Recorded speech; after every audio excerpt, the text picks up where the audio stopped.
सच्चिदानन्दरूपाय विश्वोपत्यादिहेतवे तापत्रयविनाशाय श्रीकृष्णाय वयं नमः।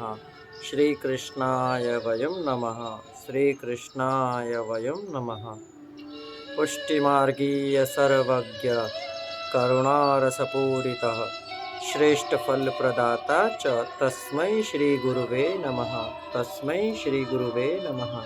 तस्मै श्रीगुरुवे नमः। राधे राधे। जय श्री कृष्ण मित्रों, आज हम एकत्रित हुए हैं एक नए सत्संग, नई कथा के साथ, जिसका महात्मा है भक्ति। श्रीमद् भागवत पुराण के अनुसार भक्ति, जिस प्रकार हम सब लोग जानते हैं कि भागवत पुराण में सर्वप्रथम कहानी ही भक्ति महारानी से प्रारंभ होती है। तो आइए भक्ति के विषय में कुछ सत्संग करें और कुछ जानें। सबसे पहले तो ये कि भक्ति कितने प्रकार की होती है। तो जिसे हम भक्ति के महात्मा को जानेंगे। भक्ति 9 प्रकार की होती है, जिसे हम नवधा भक्ति कहते हैं। श्रवण भक्ति, कीर्तन भक्ति, स्मरण भक्ति, पाद सेवन भक्ति, अर्चन भक्ति, वंदन भक्ति, दास्य भक्ति, सख्य भक्ति और आत्मनिवेदन भक्ति। अब इन सब के बारे में विस्तार से हम जानेंगे। सबसे पहले श्रवण भक्ति। श्रवण भक्ति का अर्थ होता है कि भगवान की लीलाओं को, कथाओं को ध्यानपूर्वक श्रवण करना। कई बार ऐसा होता है कि हम कहीं कथा में जाते हैं, कहीं सत्संग सुनते हैं, तो हम सत्संग सुनने के बाद सीधा ये कहते हैं कि ये सत्संग तो हमने सुन रखा है, हमें इसे सुनने में कोई रुचि नहीं है। गलत है मित्रों, सदा सर्वदा गलत है ये। क्यों? नित्य प्रति हम स्नान करते हैं, तो स्नान तो हम रोज करते हैं, तो फिर क्यों करते हैं? क्यों कहते हैं कि हमने तो स्नान कल करा था, तो आज हम स्नान नहीं करेंगे? तो करते ही है ना रोज। उसी प्रकार नित्य स्नान करने से हम अपने तन की शुद्धि करते हैं, वैसे ही नित्य भगवान की श्रवण भक्ति करना हमारा परम कर्तव्य है। दूसरा, कीर्तन भक्ति। श्री ठाकुर जी की लीलाओं को, उनकी कीर्तियों को और उनकी शक्तियों का वर्णन कीर्तन के माध्यम से करना। जिस प्रकार हमने कुछ समय पहले एक सत्संग किया था, जिसमें हमने ठाकुर जी के अष्ट सखाओं के बारे में कहा था। तो प्रियजनों, उसमें भी अष्ट सखाओं में से सूरदास जी चक्षुहीन होने के बाद भी 1.25 लाख कीर्तनों की पदरचना करी थी उन्होंने। आज के समय में ऐसा कोई नहीं है। तीसरा, स्मरण भक्ति। निरंतर जप करना।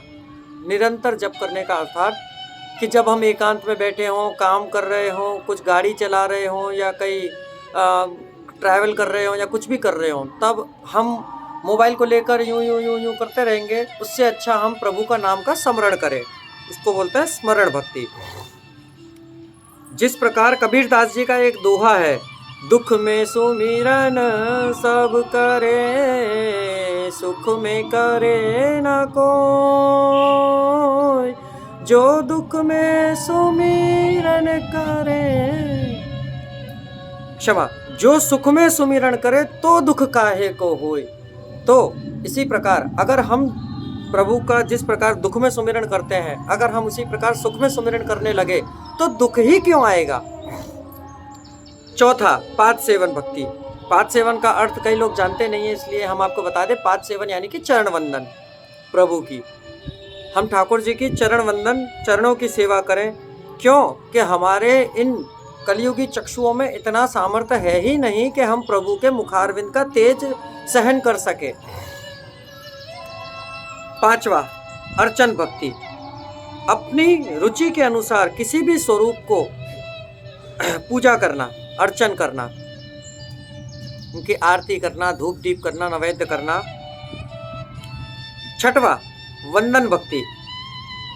इस समस्त संसार को भगवान का जानकर अपने अंदर, सामने वाले में, किसी और में, हर एक में, स्त्री पुरुष, इस संसार के चराचर जीवों में हर किसी को भगवान का ही अंश जानकर उनका वंदन करना। सातवां है दास्य भक्ति। दास्य भक्ति, यानी कि इसमें तो आपको साफ साफ पता लगेगा योगी के दास, कि प्रभु का दास बनना। दास किस प्रकार? जिस प्रकार हनुमान जी, लक्ष्मण जी, अंगद जी, प्रहलाद जी जिस प्रकार प्रभु की दास भाव से उन्होंने सेवा करी थी, उसी प्रकार प्रभु की राधे दास भाव से सेवा करना। 8वां है सख्य भक्ति, साख्य भक्ति, जिसे सखा भाव कहते हैं। सखा भाव यानी कि देखो, आज हम ब्रजवासी हैं तो हम ब्रजवासी कहते हैं ठाकुर जी, और हमारे अष्ट सखाओं में से एक सखा ने, मुझे नाम विस्मृत हो गया इस टाइम, नहीं तो मैं आपको याद दिलाता, कि कहते हैं कि उन्होंने कही है, ब्रजवासी ब्रजलता पता मेरे जीवन प्राण, इन्हें तनिक ना विसारियो मोहि नंद बाबा ज्ञान। स्वयं ठाकुर जी वचनबंद हैं हम ब्रजवासियों से। हम ब्रजवासी ठाकुर जी की सखा भाव से सेवा करते हैं। हम उन्हें अपना मित्र मानते हैं, अपना पिता मानते हैं, अपना पुत्र मानते हैं। जिस प्रकार सुदामा जी, अर्जुन जी और उद्धव जी, इन्होंने प्रभु की सखा भाव से भक्ति करी थी। 9वां और अंतिम, आत्मनिवेदन भक्ति। अच्छा, आत्मनिवेदन क्या?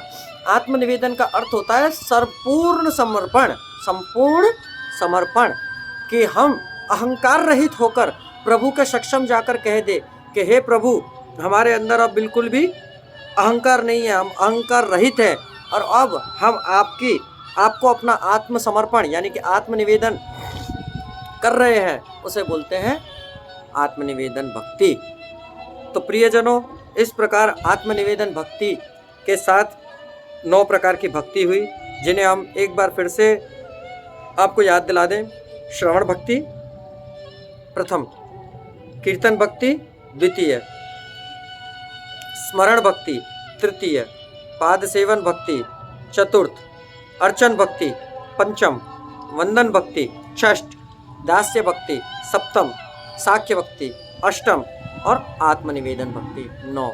इसी प्रकार भक्ति को यदि आपको प्राप्त करना है तो आपको ये, अच्छा प्रियजनों, एक छोटी सी बात, हम भक्ति को प्राप्त किस प्रकार कर सकते हैं? तो भक्ति को प्राप्त करने के लिए सर्वप्रथम आपके हृदय के अंदर भाव होना अनिवार्य है। किस प्रकार?